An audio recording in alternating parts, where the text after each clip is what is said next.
In the first part of this review I focused on the design, the display and the camera. In the second part I'm going to focus on other parts, less hardware, more performance, user interface. So without me going on too much, let's just go straight into the second part of the Xperia Z review. One of the other big talking points obviously these days with smartphones is not whether they can make phone calls or send messages. That seems to be something that nobody cares about, but loudspeaker quality, sound quality in general, whether you want to use this, because obviously most people now, instead of having a bespoke MP3 player, will use their phone as their personal media device, and that includes video, audio. Now one thing I did notice was that the loudspeaker quality, although you can pump it up fairly loud, it doesn't have a lot of depth to it. It seems really flat. It seems to have a lot of treble, no bass, no middle range. And in terms of listening to music on your loudspeaker, it's going to be rubbish. It changes completely when you plug a set of headphones in, especially if they're a good set. You can see that Sony has actually focused a lot on their old Walkman brand, although it's not plastered everywhere. They really care about audio, and once you plug a decent set of headphones in there, it does sound fantastic. All the audio is as it should be. Whatever they've done in the processing and in the engineering of this, they've done it to boost personal audio.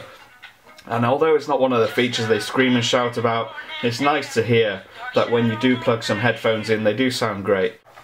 You see the headphones that come in the box are a rather unique design. Got Sony's branding on them, and I did have a quick listen with them. I listened to a couple of songs just to see how it coped with different genres. And again, you find that these particular headphones, they don't particularly like bass that much, although it gives you a very neutral, clean sound. It doesn't, if you're someone that likes bass and you want to hear that thumping, grooving bass, then you're not going to want these. But equally, you can find other headphones on the market that don't cost the earth that will sound just fine.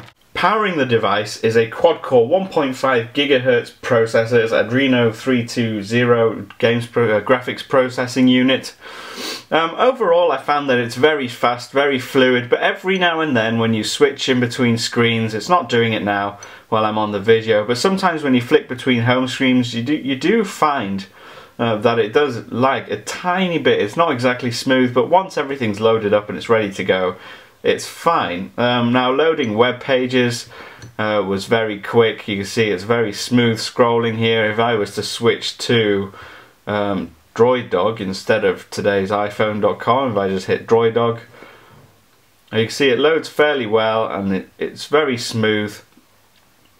Now this speed is obviously dependent on my wireless network, which happens to be useless. You can see it's very smooth. You can zoom in and out very quickly without it checkerboarding. So in terms of day-to-day use, text messaging, everything's really quick. You don't feel like it's lagging that much. And actually, because it's got a quad core, Sony have decided to make full use of that by adding this really neat little multitasking bar here. You can swipe through all your apps. They show up as cards. You can swipe them off the screen if you want to. You can select to go back to the BBC Media Player that I was on earlier.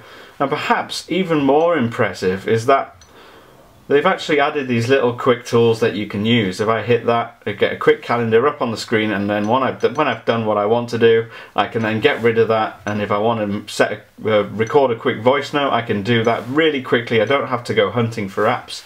The user interface as well is very clean, very polished. You can see if you wanted to create folders, for instance, you can do. You can put your social networks all into one folder like so, create new folders. You can have your own order, or you can just tell it alphabetical, most used, recently installed. All that kind of stuff is in there. Now one thing that frustrated me about the user interface just a little bit was that when you first load up the device, it's just loaded every screen with all the Sony bloatware that you could possibly imagine. And the worst thing possibly about it is that they didn't also, although they were all Sony's widgets, they didn't all seem to fit together. So let's say for instance I wanted to add a widget here.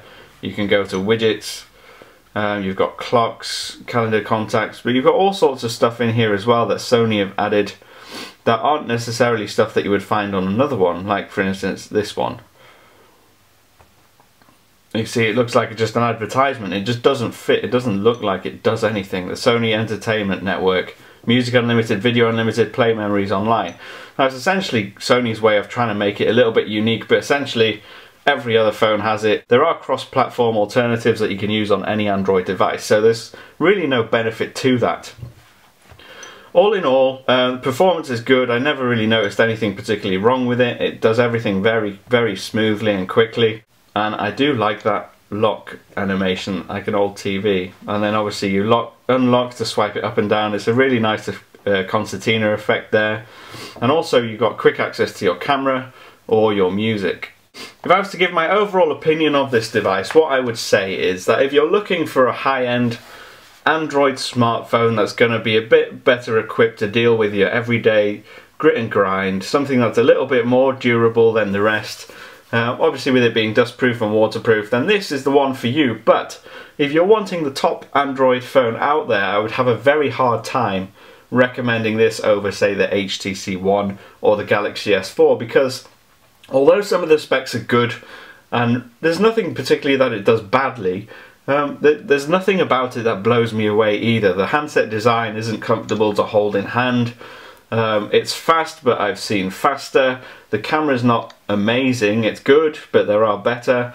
The display, like I said, it kind of disappears when you tilt it to the side, and it's very reflective, so it's poor in daylight as well. Even though one of the main features they boast about is the fact that it's good in daylight.